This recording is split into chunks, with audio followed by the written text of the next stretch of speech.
Hello everyone, how are you doing? This is MD Tech here with another quick tutorial. In today's tutorial, I'm going to show you guys how to go about resolving if you're coming across a domain name is not working error. So if you're on, let's say, Google Chrome, and it says that the site cannot be reached and the server DNS address could not be found, I'm going to show you guys how to hopefully resolve this without too much of a hassle, and we're going to go ahead and jump right into it.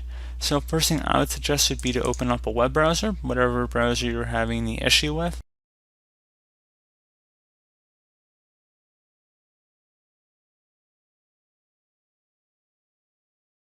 And you want to go select the settings icon, so assuming it's Google Chrome, which most of you guys are probably using, and then select the More Tools option, and then select Clear Browsing Data.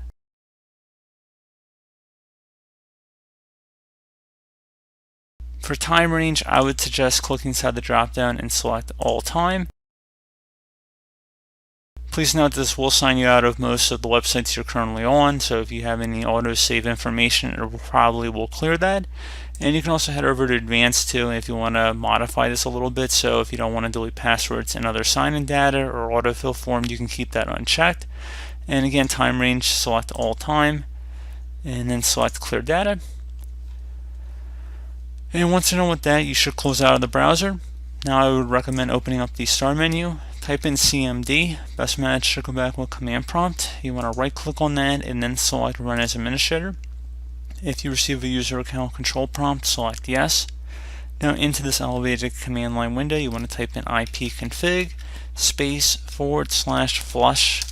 DNS as it appears on my screen. So again, ipconfig /flush DNS. Hit enter on your keyboard. So now once you've done that, you should go ahead and restart your computer. So you've done both clearing your browsing information as well as resetting or flushing the DNS. So I'd recommend restarting your computer and see if that has resolved the problem. Again, this could be an issue with the server itself, so it might not have anything to do with you, so just keep that in mind. So we're just going through a couple potential issues if you're noticing that most websites are coming across this error and it just isn't one isolated occurrence. So anyway, another thing we're going to go ahead and try if you're still having an issue would be to open up the Start menu, type in Control Panel, again once you've restarted your computer, and we're going to go select Control Panel here. And we're going to set our view by to category view if it's not already.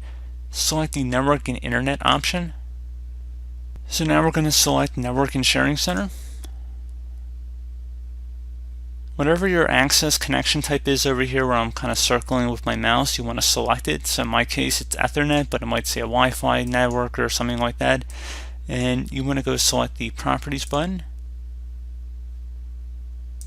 Select Internet Protocol version 4 and then parentheses TCP/IPv4, and then select Properties. If you currently have something in here, so maybe you're using a VPN or something like that, you want to just switch it to obtain an IP address automatically as well as obtain DNS server address automatically. If it is currently set to both automatic, you can try switching it to Google's DNS server address.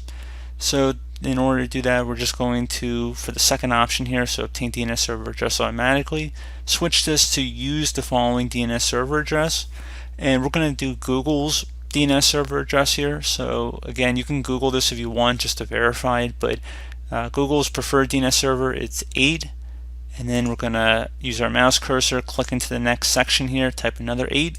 Same thing, we're going to do 8, 8. So again, it's 4 8s all evenly spaced out here, and then the alternate is 8.8.4.4 as you see on my screen here. And you can also validate settings upon exit if you choose to do so, just to make sure it's all working. And if for some reason you typed it in incorrectly, which I suggest you guys don't do, but if you did, you can always just switch it back to obtain DNS server address automatically, and that will revert what you just did here. So pretty straightforward. Select OK. Close out of here. I would suggest restarting your computer at this point, and hopefully that would have been able to resolve your problem. So as always, thank you guys for watching this brief tutorial. I do hope I was able to help you out, and I do look forward to catching you all in the next tutorial. Goodbye.